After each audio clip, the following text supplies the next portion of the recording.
Today, you join Tommy and I in Tennessee to drive this very special Nissan Pathfinder. Two-door, Tommy.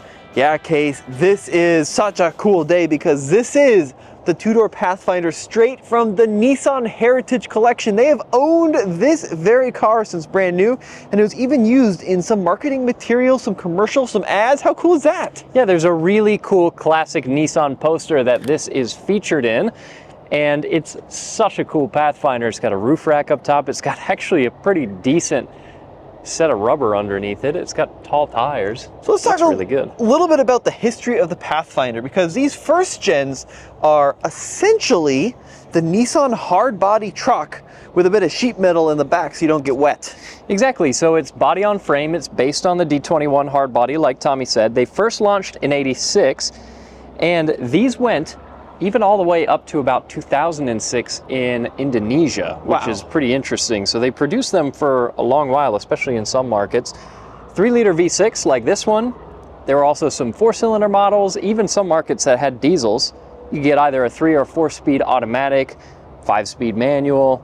And what's kind of interesting is that initially they were all 2-door, and then afterward they went all to 4-door, and we actually had a 4-door version of the first generation Pathfinder, and it's kind of hard to tell that it's 4-door. They hide that handle for the rear door, but having the true 2-door is especially cool.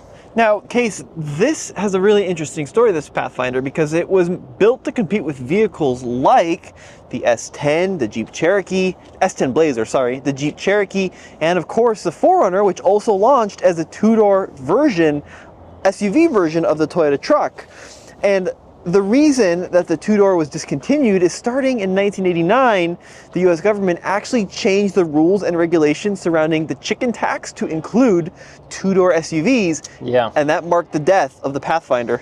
Which is unfortunate because the 2-door is really cool, especially when it's paired with red velour, Tommy. This interior is so late 80s, early 90s. Look at the two-tone red on brown. Reddish brown. Different shades of red. Yeah, it's really cool. And actually, there is a decent sized rear seat and trunk behind me. So it is interesting that they made it a 2-door, because this is not like a 2-door Wrangler. Very much makes sense for being a 2-door because there's very little vehicle behind those front seats. This one is actually not that short. Dude, I love the commitment to triangles with the Pathfinder. Yeah. You got this funky triangular quarter window. You've got the 3-spoke wheels. I mean, what a cool concept. And you've got a full-size spare, of course, on the back. Now, the way this opens, we're going to try this on camera. I'm not sure we're going to be able to do this without... Okay, there we go. Oh, good start. One hand, and then see if you can pop open that rear gate. Oh! Look at the space! The trunk has more red. Dude, that's cool. This is very cool. Now, what's interesting about this vehicle is it made all the rounds back in, I think this is a 1990, right, Case? So it went to all the media events, it went to the shows, it was seen by the public, it was used in ads, and then from what the folks at Nissan told me, this vehicle has been driven by just about every employee at one point or another. So even though it's brand new technically, it has never been sold by a dealership, it has something like 177. Dude, 177,000 miles. Check that out. Yeah, it's definitely gotten a fair bit of use. It's gone on a great number of adventures, which is pretty cool. Also got to say, design-wise, I love this 4x4 badge.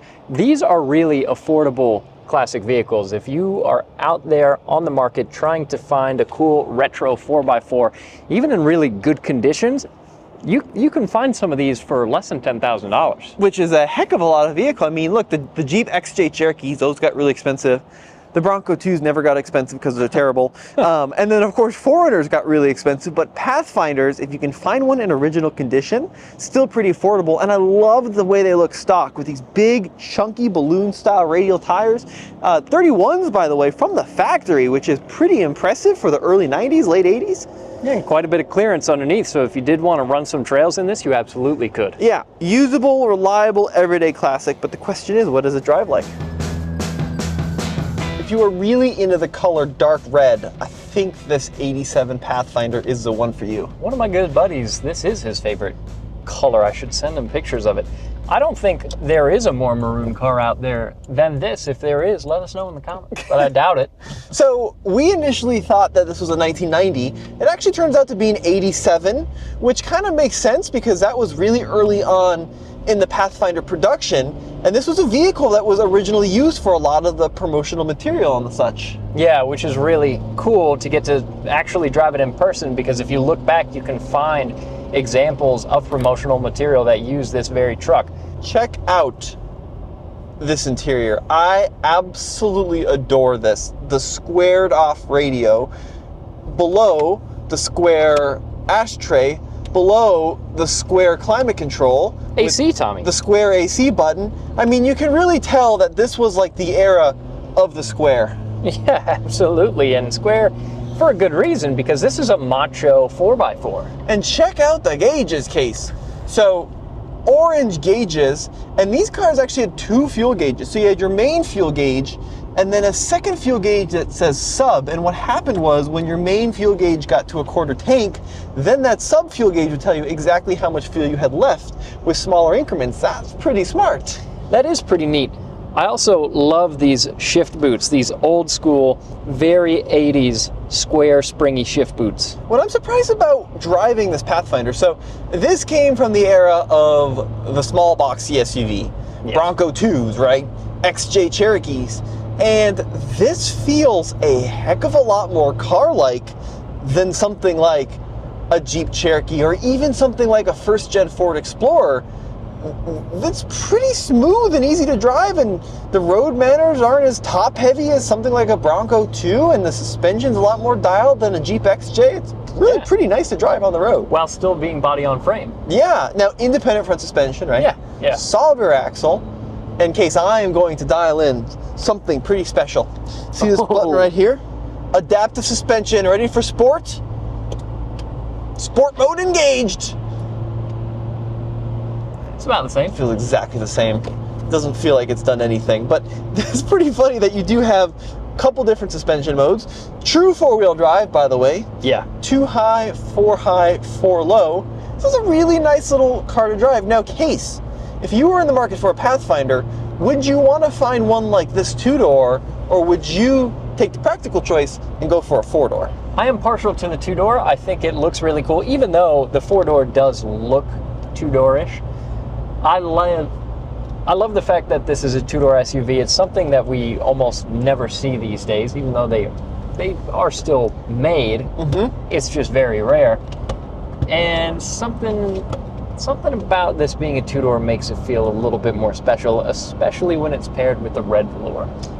I agree completely. Red velour makes everything just a little bit more sporty. Yeah. That's exactly right.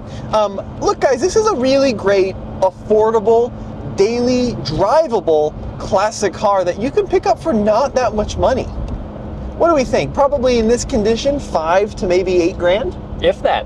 Because we had a first-gen Pathfinder that was in great condition, and that one was maybe 4? 4 grand. Yeah, 4 grand. It actually had less miles than Nissan's Heritage car, which is pretty crazy. Yeah. So we're about to merge onto the freeway here. We've got quite a twisty on-ramp. Let's check out the handling. Nice turn signal click. All right, I'm not gonna be the one to flip over Nissan's Pathfinder, but very positive engagement from the 5-speed manual. The one we had was the automatic. I would definitely go for the manual. It makes it a kind of a more dynamic experience. Oh, look at that. Oh, look at the power. So we're looking at a 3-liter V6, fuel injected, somewhere around 150 horsepower. Yeah. It's okay. Which, especially going downhill, is not bad. And yeah, is every one of your gears in a different zip code? Yes. Yes. But that's kind of what you want in a classic 4x4, because it just adds to the experience. If this shifted like a modern, or like a modern Honda, it just wouldn't feel the same. It wouldn't feel as agricultural, which I kind of want out of an old school 4x4. I'm not buying it for refinement if I'm going this route.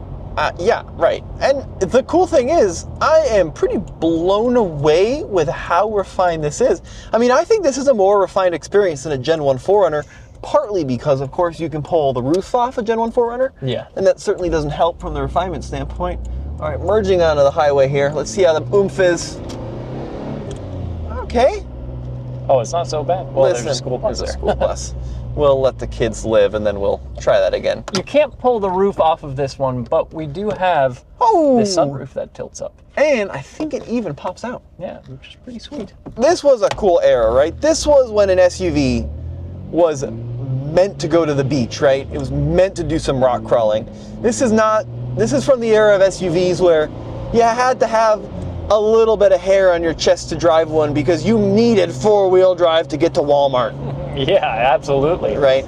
Just maybe even pre-paved roads. No, I love this thing. I think it's very cool. I think it's a heck of a good deal if you can find one. You can daily drive it. You can off-road it. You can sort of modify them. The aftermarket community is pretty small nowadays, but you can certainly do some mods to it. And they're pretty practical all around. I think the downsides is they're going to be difficult to find in good condition. They will be affordable in general, but a lot of them have been used pretty hard. It does have the handling of an 80s 4x4, which is to say, listen, it's not spectacular. It's not going to set any Nürburgring records, but I think it's better than a Jeep Cherokee. Wouldn't you say? It's better than an XJ. Yeah. Better than a Bronco 2. Yeah. Bicycle handles better than a Bronco 2, though, and less likely to flop over. No, I think you're right, Case. I totally would be in the market for a late 80s, early 90s Pathfinder, but you nailed it. These just don't exist on the road anymore. Part of it, rust. Yeah, definitely. These things rust out phenomenally